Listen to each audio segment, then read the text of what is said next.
Hoy, 12 de septiembre, se cumplen 32 años de la captura de Abimael Guzmán.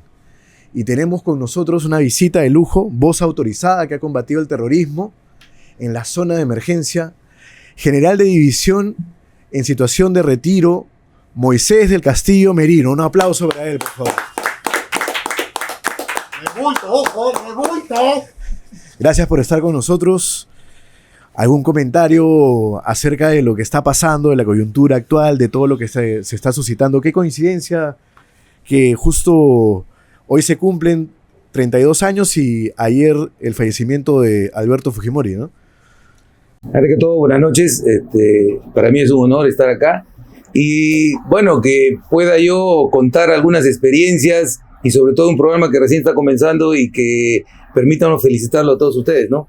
Acá, gracias. Y voy a comentar porque es bueno, los conozco a ustedes pues desde cuando tenían 5 años.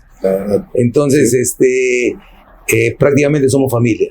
Entonces, pregunten, y bueno, en razón a tu pregunta, es coincidencia definitivamente de que hace 32 años fue la captura de Abimael Guzmán, el peor terrorista que tuvo el Perú, y que justamente fue capturado en el gobierno del que el día de hoy, o ayer, perdón, ha fallecido, que es Alberto Fujimori, del cual yo tengo muy buen concepto, porque he vivido épocas muy difíciles acá en el Perú.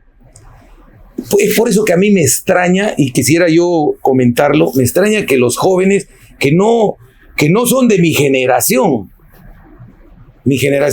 a partir en este momento de los 60 años, que seguramente sus papás o sus abuelos han vivido, y quisiera contarle cosas pequeñas.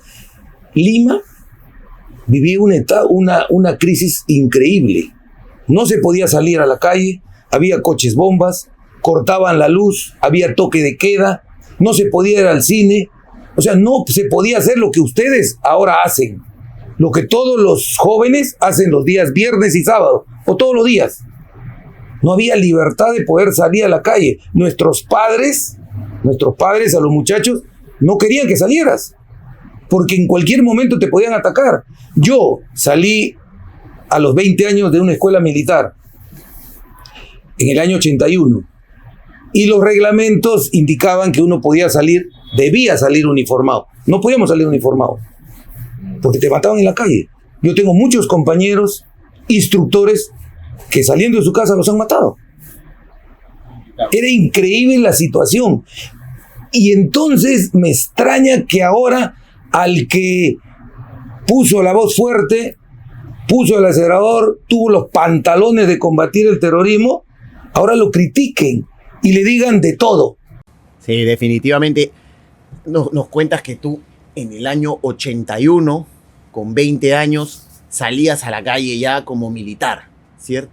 ¿Cómo? A mí sí se me genera una duda allí, ¿no? Si hablamos que Abimael Guzmán, Sendero Luminoso y toda esta filosofía pues retorcida se comienza a cultivar desde años 70, 71, de repente pues no, iniciamos en las provincias y tal.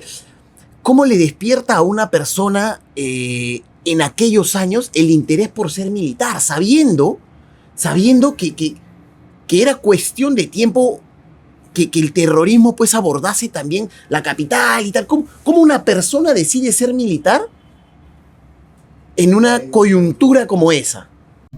Claro. Yo vengo de una familia militar. Mi padre es militar, mis tíos son militares, tengo hermanos militares, mi abuelo también fue militar.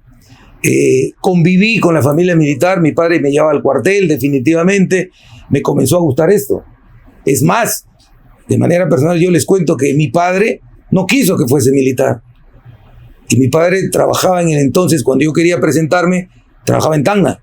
Yo tuve que escaparme de Tacna para venir acá a Lima a presentarme. En ese entonces no había celular, no había nada. Y fue una época bien crítica para mi padre no saber de su hijo. Yo tenía 16 años y me vine a Lima para presentarme. Gracias al apoyo de mi abuela y mi tía pude presentarme. Ya después mi padre, pues, contento y orgulloso de mí, ¿no? Pero me gustó siempre la carrera militar. Y ahora, el hecho de que no solo hayas elegido, como dijo Walo, la carrera militar en una época tan convulsionada, no solo elegiste esa carrera, sino que además elegiste una especialidad que tenía mucho contacto con el combate, ¿no? O sea, tú eres infante, pero además no solo eres infante, sino que además hiciste curso de comando, ¿no? O sea, eres fuerzas especiales. O sea, ya tú decidiste de lleno entrar ahí a la... Hacer frente directo. claro. O sea, ¿por qué? ¿Cómo así? No solo eso, porque entiendo que tu papá no era fuerzas especiales, era infante sí, pero no era fuerzas especiales y quizás no vivió una época tan convulsionada. ¿Cómo te animaste a eso, no?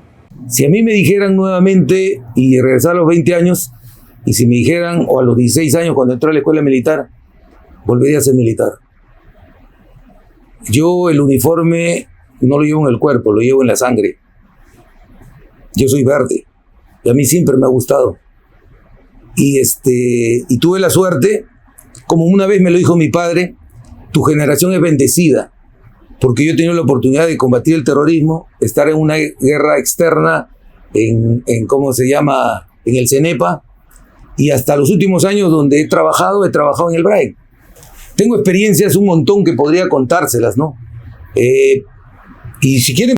No, de hecho nos gustaría saber también, ¿no? Pero quería yo, permítame hablar de Fujimori. Claro. Porque está en el momento. Alberto Fujimori nos salvó de una hiperinflación que nos dejó Alan García. Fujimori nos salvó del terrorismo con la captura de Abimael Guzmán. Fujimori solucionó el problema que teníamos con Ecuador en el CENEPA. Alberto Fujimori combatió al MRTA cuando en Chavín de Huántar. Claro. Alberto Fujimori nos dejó una estabilidad económica que hasta ahora la mantenemos. Pero para poder hacer tortilla hay que romper huevos, lamentablemente. Entonces, en una guerra hay dos enemigos. Y Alberto Fujimori se atrevió a combatirlos con las Fuerzas Armadas. Claro, y eso es importante también recalcarlo, ¿no? Porque hoy, después de varios episodios, ¿no?, a lo largo de la historia, no deberíamos dejar de entender esa situación como una guerra. Esto no fue un combate interno, esto no fue como un conflicto armado, como tratan de dibujarlo, ¿no? Esto fue una guerra. O sea, hay mucha gente que hoy lo vive desde muy lejos y no tiene ni la más mínima idea de lo que estamos hablando, claramente, ¿no? Alguien que ha vivido in situ y ha hecho frente directo al terrorismo, si te lo dice, hay que creer definitivamente. No, de hecho. Muchos dicen que no es terrorismo. Tratan de evitar mucho esa palabra, ¿cierto? Sí. Muchos dicen que es un conflicto armado. Y ha sido terrorismo. Y si ustedes ven y abren el diccionario y van a encontrar la palabra terrorismo. ¿Qué cosa es terrorismo? Por supuesto. Y eso es lo que ha pasado.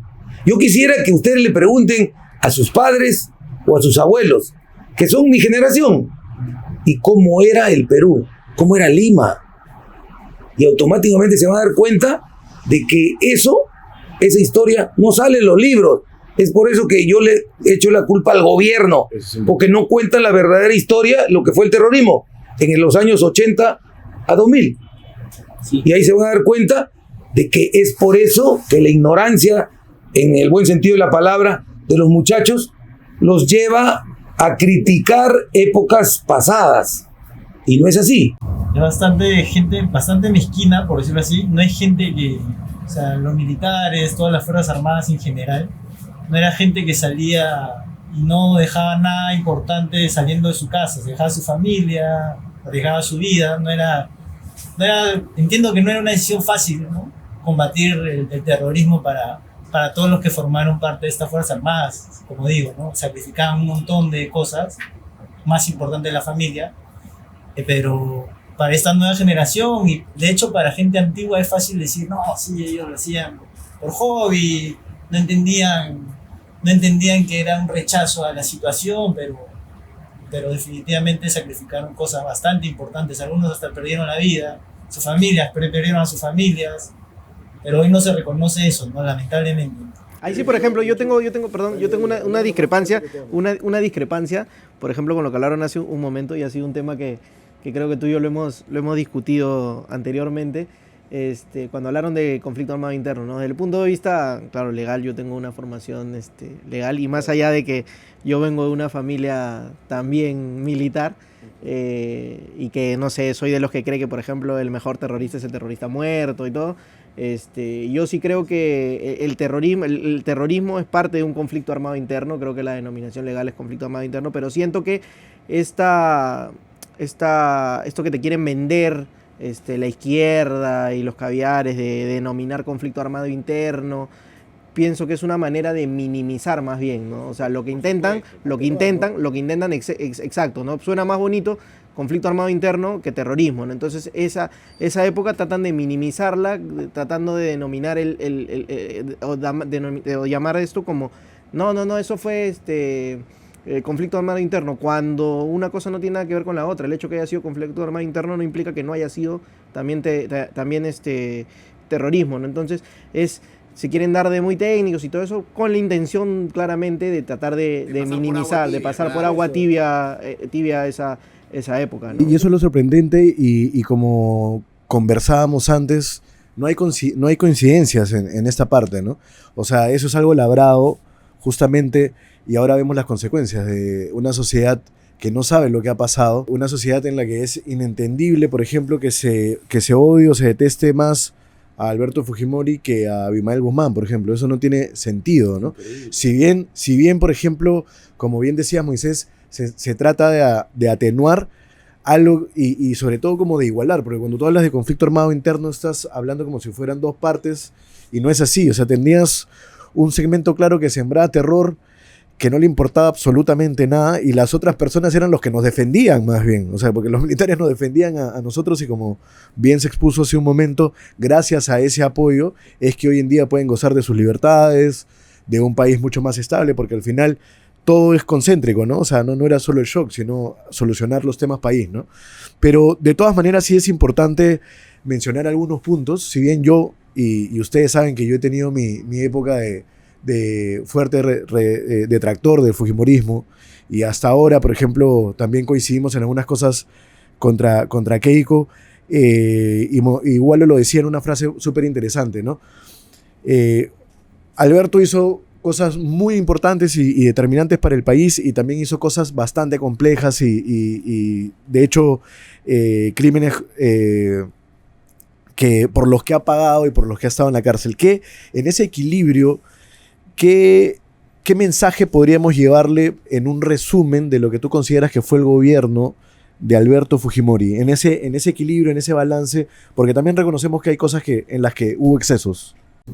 Alberto hizo cosas muy buenas. También hizo algunas cosas malas, seguramente. Pero no le podemos atribuir todo lo malo, pues.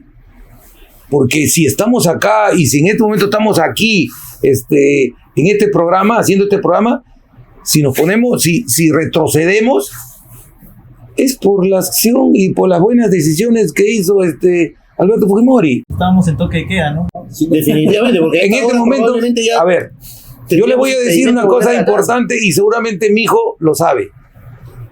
Yo me casé un 19 de junio. Ese día pusieron toque de queda. Me fregaron el matrimonio. Gracias a Dios, los amigos fueron y nos quedamos hasta las 5 de la mañana, hasta la hora que terminó el toque de queda. De toque a toque. Porque no podían salir. Me costó más el matrimonio. Porque tuve que darles más licor, más comida. Entonces, sí, yo sé, hizo algunas cosas malas, pero en este momento, la acción o el logro del triunfo contra el terrorismo lo estamos pagando las Fuerzas Armadas. Porque en este momento hay juicios de gente que estuvo en ese momento, que está en la cárcel, ancianos inclusive. Sin embargo, se sacó hace poco la ley, la imprescriptibilidad de los delitos de lesa humanidad. ¿Has visto cómo han saltado todos los caviares? Sin embargo, nosotros firmamos un convenio y a nivel internacional, y eso se firmó en el año 2002. Sin embargo, no lo quieren hacer, o sea, los caviares y el Poder Judicial, nadie lo quiere hacer respetar. Y en este momento hay gente que está enjuiciada de hace 40 años, 30 años, y los están metiendo a la cárcel. Hay oficiales de más de 80 años que están metidos en la cárcel por haber combatido el terrorismo en la época de Fujimori. Claro, y es el congresista Williams, el general Williams, lo dijo cuando habló en el Congreso, cuando se estaba debatiendo esta ley, ¿no? A mí me sorprende que abogados salgan a cuestionarlas cuando creo que en primero o segundo ciclo te enseñan de que la ley no se aplica de manera retroactiva, ¿no? Entonces, si tú vas a considerar un delito de lesa humanidad o vas a determinar ciertas acciones como lesa humanidad desde el año, y lo firmas y lo reconoces desde el año 2002, es inaceptable que a lo que sucedió en el año 80, en el año 81, mientras se combatía el terrorismo, lo pretendas aplicar.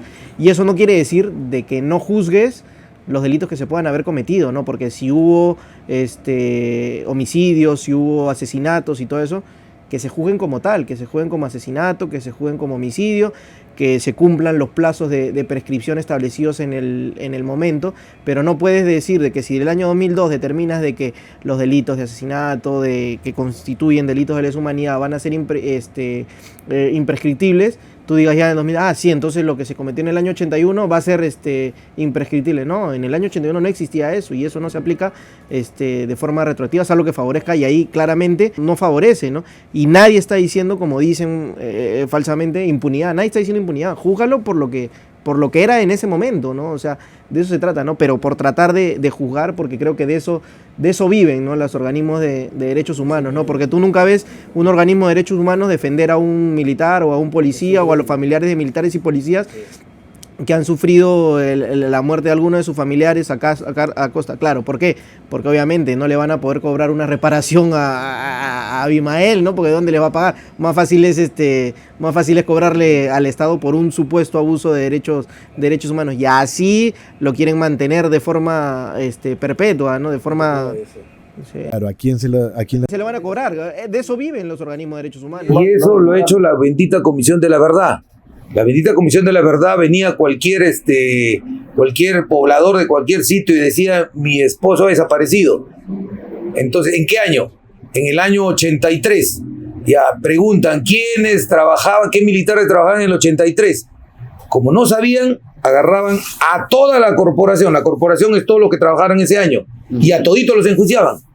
Y el que más llevaba era el jefe, porque al jefe le atribuían la autoría inmediata. La autoría inmediata quiere decir de que él debía saber todo lo que sucedía y él debía autorizar, y si no autorizó, él debía enjuiciar todo eso. Entonces automáticamente se iba preso. O sea, todos los jefes de ese entonces se han ido presos por autoría inmediata, y esto fue por la Comisión de la Verdad, y que abonado a esto, a las famosas ONG y los derechos humanos. No, y ya han llegado al punto, a ti te pasó, en algún momento lo hemos hablado, que te llegó una citación para declarar en el Ministerio Público por un supuesto abuso de derechos humanos, una desaparición de un ciudadano en una zona en particular que había sucedido en el año 84, y bueno, era una zona de la Sierra Central, y te citaron para como si fueras uno de los que participó de eso. Y lo peor es que en el año 84 tú estabas trabajando en el norte del país, y como por ahí en algún momento se habían enterado que tú en el año 81, en el año 82 habías trabajado por eso, ellos ya determinaban de que automáticamente tú ya habías estado en ese... Y tú tenías responsabilidad, claro. y habías trabajado en zonas totalmente, o sea, del lugar... Un punto clave, el por qué y dónde podían reclamar para poder, claro, sacar el dinero, ¿no? O sea, ahí... Es que, mira, acá en el Perú no hay la verdadera justicia. O sea, yo a ti, Malson, digo que tú eres ladrón. Yo debo demostrar que tú eres ladrón, no tú demostrar que no lo eres. Ese es el problema. De aquí te imputan algo y yo tengo que demostrar que no. Si él me está imputando, él tiene que demostrar que yo soy pues eso que me está imputando. Esa es la justicia en este momento acá en el Perú. Dijo una fiscal, fue gracioso porque hace poco, ahorita, no es tema de terrorismo, pero me pareció sintomático, una fiscal que ahorita los caviares le revientan cuentes obviamente porque les conviene, porque están ahí amarrados con ellos, ¿no? Como la fiscal Marita Barreto, que salió en una entrevista, salió en una entrevista a decir, pues no, ellos tienen que probar su inocencia. Me parecía totalmente, no sé, me pareció descabellado a mí como digo, ¿no? Que ya lo he dicho, como abogado que soy, es un principio que... Claro, se presume la inocencia, ¿no? Exacto. Claro, se debería presumir la inocencia, claro. El que tiene la responsabilidad de probar. Y ella dijo... ¿Sabes qué? Malson, tú me has robado mi celular. Claro. Y tú tienes que demostrar que no, o sea, no es imposible. Si yo te estoy diciendo que tú lo has robado, yo debo Claro. comprobar de que tú me lo has robado. Es así, y no puede ser. El último presidente de gobierno que ha dado un respaldo firme a las Fuerzas Armadas ha sido el de Alberto Fujimori, o posteriormente ha habido otro. Fue Alberto Fujimori, y otro que sí dio el bastante respaldo a las Fuerzas Armadas fue el presidente Ollanta. Ollanta, como militar en retiro, dejando muchos errores que han hecho, que yo también no estoy de acuerdo con él, pero sí puso bastante énfasis a la lucha, ¿cómo se llama? En el BRAE. Ajá. La lucha en el BRAE fue determinante y tuve la oportunidad de estar en ese entonces. Y bueno, habría que contarles porque ¿cómo se llama? Hay bastante. Bueno, desde Artemio, no sé si ustedes lo conocerán, Artemio, Alipio Gabriel. No, ahorita que fue lo de Abimael, Artemio era capturado, bueno, Abimael en el año 92, y de ahí que lo capturaron a los siguientes miembros del comité central, esos que salen en los videos bailando sorbe el griego y todo eso, que eran las cabezas, ¿no? Artemio fue el último que quedaba libre, ¿no? Que no, De más los de 20 años, Palomino, ¿no? más de 20 años que no lo capturaban, y tú participaste de esa captura en el año 2012. Si ustedes buscan en Google, dicen Artemio lo capturó la policía. Eso es completamente falso. Harvey Colchado, muy Capturó Harvey Colchado. Muy mencionado. Mentira, Harvey Colchado. mentira. Lo vendieron. Si quieren yo les puedo contar de forma rápida, ¿no? Artemio, que de repente ustedes no lo conocen, pero fue el último bastión del terrorismo de Abimael Guzmán, del baile de Sorbe el Griego, que estaba en el Guayaga, narcotráfico y terrorismo. Entonces, era la época de Ollanta y se formó un equipo de la divinez de la policía que estaba buscándolo a través de unos colaboradores. Entonces se supone que ya lo tenían centrado, que ya estaba por capturar. Y es más, Ollanta salía en televisión y decía, en los medios sería, está para cogerlo, de mañana no pasa. A la semana decía, mañana no pasa. Y pasó un mes y no lo chapaban. Entonces agarró y le ordenó al Comando Conjunto que las Fuerzas Armadas fueran a apoyar. Yo era jefe del Comando de Inteligencia y Operaciones Conjuntas, es el CIOEC. El CIOEC es una unidad que engloba a las Fuerzas Armadas, a las Fuerzas Especiales de los 3 institutos armados, del Ejército, de la Marina y la FAB, y una patrulla de la policía. Entonces me enviaron con 170 hombres.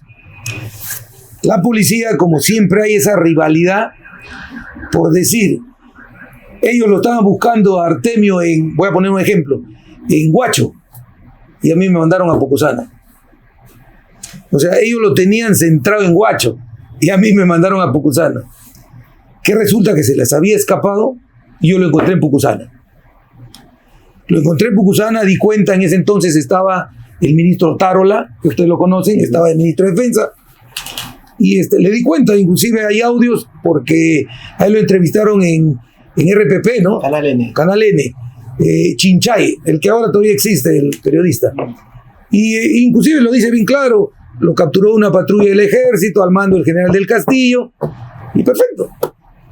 A la hora, yo lo he tenido como 3 horas a Artemio, y a la hora me llama el presidente y me dice, entrégalo a la policía.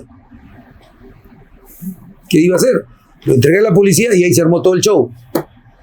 A las A las 2 semanas ascienden 380 policías. Y uno de esos es Harvey Colchado, el famoso jefe de la DIVIAC. Él lo sabe perfectamente. Él no lo capturó. Sin embargo, a él, por esa captura, lo ascendieron. Y vende ahorita como todo el mundo que lo vende, los caviares, porque obviamente para mí es una opinión totalmente personal. Claro, los caviares, esos que siempre han tratado de manos, que son expertos, ¿no? Autodenominados expertos en seguridad y todo eso, que te hablan y al final hablan mucho, pero en la práctica no ejecutan nada. Están ahí, es hijo de ellos, y para mí tienen mucho contacto y lo venden a Harvey como si fuera pues, el que capturó a Artemio y el mejor policía cuando no está cerca de eso. Hay documentos probatorios, hay un informe, hay fotos que ni siquiera todavía salen a la luz, que yo las tengo. Y es más, el que lo capturó es un mayor, y voy a decir Rumiñahui, mayor Sánchez, que inclusive con toda razón me reclamó. Tú sabes, en el ejército, en la Fuerza Armada, la lealtad va de arriba hacia abajo y de abajo hacia arriba. Entonces él me llamó, mi general, no puede ser posible que ellos se atribuyan, y yo, que yo soy el que lo he capturado. ¿Cómo fue esa captura? Esa captura, te podría, mira, si te cuento, se van a reír, sin una sola bala, ni un solo disparo. Ajá. ¿Qué es lo que pasa? Artemio se escapó de la policía. Podría ser Artemio, tío. Sí, o sea, Ahí está. Artemio. Se escapó de la policía. Se escapó de la policía. Y cuando nosotros nos llevaron allá, nosotros llevamos esos botes Zodiac de la Marina y lo pusimos en el río. Entonces, este señor se fue a un pueblito próximo al río, pero no se movía de ahí porque estaba el bote. Y él sabía que si él salía en una lanchita, el bote lo iba a chapar. Ajá. Entonces estaba esperando que nosotros no fuéramos. Pero sin embargo, para poder mantenerse ahí, tenía que comer. Entonces, en el Guayaga. Entonces, en Tarapoto. Entonces, ¿qué cosa hacía? Estaba comiendo y para eso se robaba unas gallinas de unos pobladores. Estos pobladores bajaron y se quejaron con los militares. Entonces, hay alguien que se roba nuestras gallinas. Hay algo raro por allá. Entonces me pidieron autorización, este capitán en ese entonces me pidió autorización. Y le digo, anda, ve qué es lo que pasa y después regresas rápido. ¿Por qué? Porque tenemos que venir nuevamente a este lado a buscarlo porque se supone, la policía dice que está muerto, que de repente lo han enterrado. Anda temprano, anda, estoy hablando de las 5 de la mañana. Por satelital me llamó, me dijo, anda y regresa, 9 de la mañana está regresando. Cuando a las 6:30 agarra y me llama también. Lo tengo. ¿Lo tienes? Pucha máquina. Pero ¿estás seguro? Le digo, ¿lo conoces? Porque yo no puedo dar cuenta y de repente se equivoca. Espérame. Tenlo ahí, espérame, yo voy ahorita. Entonces agarré un helicóptero y me fui. Y efectivamente yo sí lo conozco. Yo lo conozco porque lo he visto en fotos un montón de veces y todo. Ya ahí sí ya comprobé, ya pude darme mi seguridad y dar cuenta. ¿No? Y ahí después se vino todo el show. ¿No? La policía lo trajo, ¿no? Viste que el ministro, todo el mundo lo... O sea, entraron a esa casita o tocaron la puerta, dijeron que quién se está robando las gallinas, Se metieron y yo tengo fotos inclusive. Se metieron a la casa y estaba con 3. Salieron embalados. Pero él, como estaba herido de la mano, no tuvo facilidad de salir, lo chaparon. Sin un solo disparo. Y lo trajeron. Eso sí, el último. Y solo por inteligencia en el sentido de cobrarla por hacer indagaciones. ¿No? Pero después estos éxitos se los atribuyó la policía. Claro. Y la policía llegó al lugar después de 4 horas. Después de 4 horas llegó al lugar y yo, ¿sabes qué? Toma, acá te lo entrego por orden del presidente. Pero eso creo que sirvió ahorita que comentaste el tema del apoyo que dio el presidente Humala al tema de la lucha contra hoy es un binomio narcoterrorismo, ¿no? Aunque en este aspecto en el Guayaga, bueno, igual también era narcoterrorismo hoy en día. Salió algo positivo, ¿no? Que fue que les permitió a las Fuerzas Armadas trabajar con la policía, ¿no? De una forma unida, porque, claro, fue el CIOEC allá, y en la interacción diaria, pues, ¿no? de esos días, permitió conocer a quien estaba a cargo de DIRANDRO, que es la Dirección Antidrogas, de la DIRCOTE, Dirección contra el Terrorismo, y les permitió ver las capacidades que tenían cada institución, ¿no? Hablamos de la policía en cuanto a inteligencia y hablamos de las Fuerzas Armadas en cuanto al tema de la operatividad, ¿no? Y eso les permitió hacer una relación que posteriormente sirvió para ir al BRAEM y tener éxitos, ¿no? Cuéntame cómo fue eso. A raíz de este trabajo, Ollanta se dio cuenta de que el trabajo conjunto, policía y ejército, daba sus frutos. Claro, porque permítame perdón que te interrumpa, porque al final es algo de que no se podía trabajar de forma independiente, porque al final los medios son son del Estado, no es que la policía sea por un lado y las Fuerzas Armadas por el otro, ¿no? O sea, cada uno tiene sus medios y sus capacidades, y era importante que se puedan combinar, ¿no? Entonces, ¿cómo? Es que, a ver, la policía tiene buena inteligencia porque trabaja con colaboradores, ellos pueden trabajar así, pero la parte operativa no se le puede, pues, quitar a las Fuerzas Armadas. Las Fuerzas Armadas en técnica de patrullaje, en equipamiento, en los medios, en armamento, está mucho mejor equipado que la policía, ¿no? La policía prácticamente es de calle, o sea, es de pueblo, o sea, es de la ciudad. Las Fuerzas Armadas sí, están en el campo. Entonces, un policía no te patrulla en la selva. La Fuerza Armada sí. El policía no te patrulla en la sierra. El policía está acostumbrado a la ciudad, porque ese es su trabajo, es su función, ¿no? Entonces, no vas a mandar a un policía a hacer una incursión, pues, de 8 días en plena sierra. Para comenzar, no tiene los medios, no tiene ración de campaña, no tiene munición, el armamento es obsoleto, no está preparado. Entonces, sobre eso, el binomio era bueno, el trabajo conjunto fue bueno. Y ahí se comenzó a trabajar con ellos, ¿no? Pusieron a un viceministro que se llama Iván Vega, que de repente lo han escuchado o no lo han escuchado, y él comenzó a ser el gran articulador entre la Fuerza Armada y la policía. Y se logró, Alipio, Artemio, los niños, se rescató ancianos. Los pioneritos ya fue un tema que después quiso hacer su show mediático la esposa de Ollanta, y la hicieron leña también, ¿no?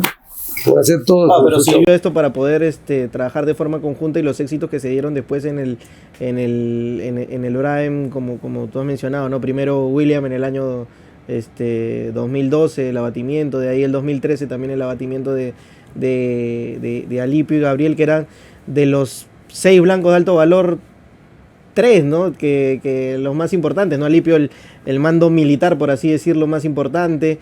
Gabriel, que era el segundo mando militar, ¿no? Porque al final sabemos que en el BRAEM la cabeza era José y Raúl, pero en la parte operativa, en la parte militar, los blancos importantes.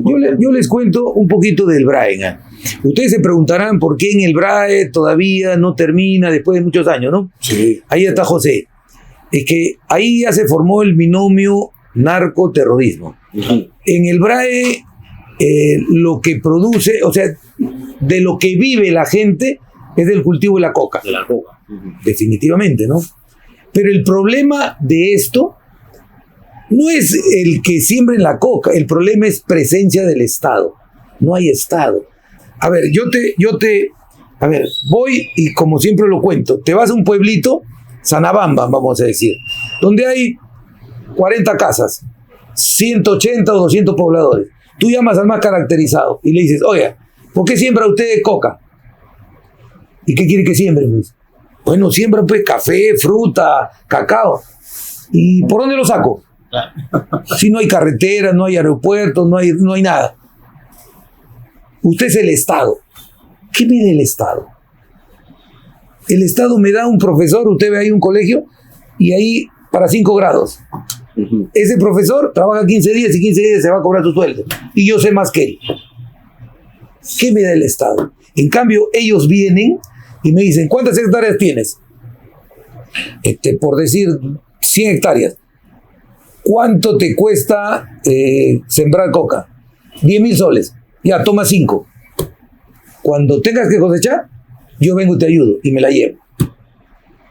Entonces, ¿qué va a sembrar ese señor? Sí, claro. Sin embargo, el Estado quiere combatir al agricultor, al que siembra la coca, y no lo combate al que la procesa, al que hace la coca, al que la compra, al que la traslada y al que se la lleva al exterior. Pero quieres ir contra el que menos tiene, con el que la siembra para poder subsistir o alimentar a su familia. En este momento, en la actualidad, el gobierno dice, señores, ya no han sembrado más hectáreas de coca, no ha subido las plantaciones de coca, pero no te dice que la coca está aumentando, ¿cómo se llama? La producción de coca. ¿Por qué? Porque ya ese agricultor ya se ha tecnificado. Claro. Si antes en una hectárea producía 10 arrobas, ahora produce 30. Si es en una hectárea se producía 2 veces al año, ahora hace 4. Entonces no tiene necesidad de crecer, porque en las mismas que antes producía, ahora produce más. Optimizado. Y sin embargo, Más sí, eficiencia. sin embargo, ahorita la producción de coca a nivel internacional, dicho por la UNOP, ha subido. Pero el problema fundamental ya no es la cocaína, ahora es la minería ilegal, que es otro tema recontra importante. De lo que nos estás comentando, de 10 años, hace 10 años a la fecha, hoy estamos peor. A nivel de cultivo de coca, a nivel de narco. Por supuesto, no lo digo yo, lo dicen las encuestas de organismos internacionales, que la producción de coca peruana ya está que le pisa los talones a Colombia. Así es. Pero que acá no lo sufrimos. ¿Por qué? Porque la coca que nosotros producimos no la consumimos, sino se va al exterior. Y esa coca, voy a hablar algo, ¿cómo se llama? Crítico. Estados Unidos deberían apoyarnos para combatir, pero apoya más a Colombia, porque la coca de Colombia la consumen ellos. La coca de nosotros se va a Asia y a Europa. Ok. ¿Sí? No les interesa mucho. Claro. Entonces, ¿qué tal? Ese es el problema. Y ahora el ya tema es una- del minero ilegal. Ya es una El etapa tema y la distinta, delincuencia. ¿no? Que está, Me imagino que también debe ser mucho más complejo, ¿no? Hablar de este binomio narcoterrorismo y tal, ¿no? Pero sí, a mí de pronto sí me gustaría poder remontarnos años atrás para poder conocer al monstruo desde adentro, ¿no? Ahora que tenemos la oportunidad de conversar contigo, ¿no? Y saber cómo era el terrorismo de pronto en los años 80, en los 90, cómo eran esos patrullajes del ejército en estas zonas recónditas, para que podamos de pronto culturizar un poquito también a la gente, evangelizar a la gente que no tiene conocimiento ni siquiera de lo que significa el terrorismo, ¿no? ¿Cómo? te voy a contar con hechos, ¿ah? O sea, hechos. No, definitivamente, lo que tú hayas vivido, ¿no? Porque esa es la experiencia rica ahorita. El terrorismo era fuerte. Si Lima se ha tuburizado, si ha crecido en los conos, es porque toda esa gente de los años 80 o 90 salían de allá y se venían para acá. Esa es la triste realidad. O sea, se llenó Lima porque se fueron porque ya no podían más. Mira, todos los pueblitos, cuando yo iba, todos los pueblitos de la zona de Huancavelica, Ayacucho, tenían autoridades. Pero hubo un momento que no había autoridades, porque ellos manejaban todos los pueblos. Por decir, mira, nosotros íbamos y encontramos un muertito 3, 4 días en la plaza. ¿Quién es? Decíamos. Ha sido el teniente gobernador. ¿Y por qué está ahí? ¿Por qué no lo entierran? Porque ellos han dicho que no lo entierran. El que lo levante o lo entierra, se muere. Nosotros íbamos y ordenábamos que los enterraran. Pero ¿cuál era el problema? Que nosotros íbamos, ellos nos ayudaban, ellos nos obedecían, nosotros nos íbamos y ellos venían y los ajusticiaban. Wow, claro. Entonces, ¿qué hacía la gente? Desaparecían. Habían pueblitos fantasmas, que habían viejitos nada más. Viejitos, que todo el mundo se venía a las ciudades. ¿Qué hacían ahí? Esa fue la triste realidad del terrorismo de los años 80 a 2000. Pueblos abandonados en la sierra, porque se venían a Lima, porque el terrorismo mataba a diestra y siniestra, sino que muchas veces no se conocía. Acá no se conocía. Y Lima era otro mundo. Correcto. Lima es otro mundo. O sea, en Lima, mira, en este momento hay narcotráfico y hay minería ilegal. ¿En algo te afecta? Nada, no afecta. Pero afecta la economía. Definitivamente. Pero en algo nos afecta a nosotros que haya terrorismo o minería ilegal. Dejas de ir a una fiesta porque hay terrorismo o minería ilegal. No, en este minuto no, claramente. No, y era lo que pasaba en la Lima de aquel Ni entonces. te importa. Porque si te dicen, es el problema de la policía y las Fuerzas Armadas, conmigo no va. Sin embargo, las Fuerzas Armadas y la policía están metidos. Claro. Y están expuestos a que los enjuicien. ¿Y qué tan difícil es combatir hoy día el narcoterrorismo en el Uraen? Entiendo de que no sé, ¿cuántos terroristas serán ahorita en el Uraen y por qué es tan difícil combatirlo? Hay una zona dura que es el Vizcatán, donde casi es imposible ir. Si tú quieres ir, mínimo tienes que caminar de 8 a 10 días. Y no hay ningún soldado que pueda caminar de 8 a 10 días sin llevar comida. Claro. ¿Cómo haces? Con todo el armamento. Entonces, ahora, tiene lo que decía Ho Chi Minh, la antena popular. ¿Cuál es el problema? Tú estás saliendo y ya les están avisando a ellos. ¿Por qué? Porque está el nexo narcoterrorista y la gente vive de la hoja de coca. Nosotros somos los malos. O sea, nosotros vamos y ya desde ese momento ya le están avisando. Entonces ellos se van a su zona. Entonces no podemos ir sin que a ellos les avisen. ¿Por qué? Porque la misma población les avisa. Porque tú estás combatiendo algo que a ellos les sirve para subsistir. Claro. Es un medio de vida. ¿verdad? Es un medio de vida. Entonces tú vas y automáticamente estás saliendo de la base y automáticamente les avisa. Y ellos se van, pues. Ellos se van. ¿Y en los años 80 y 90 era muy similar a lo que se vive hoy? ¿O No era... había narcotráfico. ¿Y cómo los terroristas tenían conocimiento de pronto que se acercaba pues el ejército?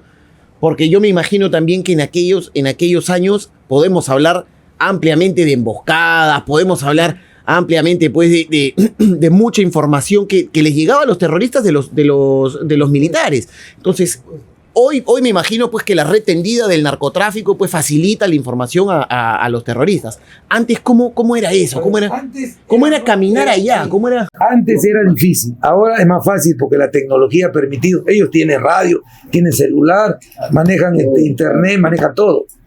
O sea, las antenas han permitido que ellos tengan cobertura por allá. Antes, ¿cuál es el problema del terrorista? En una guerra normal, en una guerra convencional, tú te peleas con alguien que lo conoces porque él está uniformado. ¿Me entiendes? Tú ibas allá y el terrorista agarraba, te ibas a un sitio, el terrorista escondía su arma y era un trabajador normal. ¿Cómo lo reconocías? Si hasta ese momento no sabías, no tenías información, no tenías los datos, no tenías las fotos, no tenías nada. Ibas a combatir ciego, a buscar. Entonces, Tío, la inteligencia era más desarrollada, entonces en ese tiempo era muy superior a lo que era ahora, entonces. Porque era más difícil encontrar a la persona indicada. ¿pero cómo lo encontrabas? A ver, tú buscabas a un poblador y pedías que colabore contigo y te diga quién era terrorista. No te decía. Porque si no también. Estaban Ellos lo amenazados. mataban, Claro. Lo mataban. Ellos decían, y ustedes deben haber escuchado, el terrorismo tiene ojos y oídos en todo lado. Entonces el pueblo estaba entre la espada y la pared. El terror estaba sembrado. Cuando el ejército llegaba, el terror estaba sembrado por parte, valga la redundancia, de los terroristas, ¿no? Habían pueblos, yo he estado, te estaba hablando de en el año 83, 84, 85, pueblos fantasmas. Porque el terrorismo había ido y había arrasado. Yo fui, la empresa Laibe antes quedaba en Huancayo. Yo me acuerdo que fui porque atacaron la empresa Laibe. Habría que Antes pues no había celular, cuando yo no había cómo tomar fotos. Entonces, no había. Tenías tu camarita esa, ¿ya? Entonces, habían destrozado la fábrica Laibe. Habían matado al ganado, habían destrozado es por eso que Laibe se vino de ahí también, pues. Ya se fue. Lo habían destrozado. ¿Ah? Porque eso también es una muestra como para todas las personas que tienen que escuchar esto, que se quejan también porque es un mensaje a la izquierda. No, el Perú está centralizado en Lima y tal. En algún momento Laibe estuvo en provincia y por consecuencia el terrorismo, obviamente las empresas se alejan de ese tipo de inversiones, ¿no? Pero continúa, tío. Perdón, y ahorita que no quería dejar pasar, ahorita que comentabas, hiciste esta frase que dijiste, la antena popular. Creo que tú tienes una anécdota, no me gustaría dejarla pasar, que alguna vez te tocó entrevistar o interrogar a un terrorista, y el terrorista te conocía a la perfección, ¿no? Porque... Claro. A ver, uno de los problemas que hubo en el ejército era la captación del personal de tropa. En el año 80-81, tú llevabas de acá de Lima, de Callao, de Ica, de Chincha, llevabas gente y con ellos combatías el terrorismo. Se podía hacer de lo mejor. Pero llegó un momento que comenzabas a captar gente de la misma zona. Pero esos soldaditos que iban, ¿cómo se llaman? Son de la misma zona, tienen familia ahí. Claro. Es más, muchos familias de terroristas también. Entonces, ¿cómo ibas a combatir con tropa de la misma zona? Entonces, me acuerdo, estuve ahí, Jauja, me acuerdo. Entonces, agarramos y había ellos infiltraron dentro del cuartel gente. Ellos infiltraron tropita, o sea, del servicio militar. Y esta tropita se ubicaba en los ¿cómo se llama? En los sitios, en los mejores sitios. ¿Cómo qué? Como almaceneros de armamento, como almaceneros de munición, como almaceneros de explosivos. Se ubicaban, pero eran soldaditos que los había captado. Pero ahí comenzaba a perderse cosas. Es más, ellos dateaban. Tú planeabas una operación sobre tal sitio, ibas y ya no encontrabas nada. Pero tú no te explicabas el por qué. Eran topos. Del por qué. Entonces, yo estuve trabajando en una unidad de reclutamiento donde ¿cómo se llama? Captamos a la gente, se le daba instrucción y de ahí la repartías a las diferentes unidades. ¿Ya? Un SIC se llama, Centro de Instrucción Divisionario. Entonces, después, al año siguiente, fui a trabajar en una compañía de inteligencia. Salió la información de que almaceneros de distintas unidades estaban ¿cómo se llama? Eran terroristas. Entonces los capturamos y yo para poder interrogarlo nos poníamos pasamontaña para que no te reconocieran. Cuando voy a interrogarlo este soldadito me dice: Teniente Moisés, ¿cómo está usted? Me dice. Entonces le digo: ¿tú me conoces? Claro que lo conozco, me dice. Usted tal cosa. Y yo interrogándote para que no me... Entonces me saqué, ¿no? Y comencé a interrogarlo, ¿no? Pero así era. Habían infiltrados. Y habían infiltrados por la sencilla razón de que nosotros captábamos al personal del servicio militar de la zona. Claro. Y la zona estaba contaminada. Claro. La zona estaba contaminada. Sí. Ese es el problema. Contra su familia, ¿no? O sea, de hecho... Se pierde lo que nosotros llamamos el secreto de las operaciones. Entonces no podíamos, no se puede. Entonces, ¿por qué yo estuve en los últimos años en unidad acá, del CIOE, que es el Comando de Inteligencia y Operaciones Conjuntas? Porque nosotros íbamos a operar allá y regresábamos. Entonces, no íbamos al cuartel, de frente íbamos al sitio. O sea, los agarramos con lo que es el principio de la sorpresa. Claro. Pero las unidades que están allá, para obtener la sorpresa en un trabajo, una operación, no pueden. Imposible. Por eso las emboscadas. Las emboscadas. Pero por supuesto, Desde el momento que estás saliendo, cuando tú planeas una operación, lo planeas en base a un documento. Y el documento dice qué cosa es lo que vas a hacer, a dónde vas a ir. Entonces, si tienes ahí gente que conoce y le informa al enemigo, te esperan. Pues. Sí. Es que esta es una guerra donde el otro también es enemigo y sabe combatir. Y ellos tienen años allá. Exacto. Años allá. Y ya Entonces, tienen ¿saben fuente, cómo ¿no? Fuente de subvención para subvencionar las armas, tienen armamento, tío, porque a través de O sea, todo lo que es el narcoterrorismo generan también dinero y armamento, ¿no?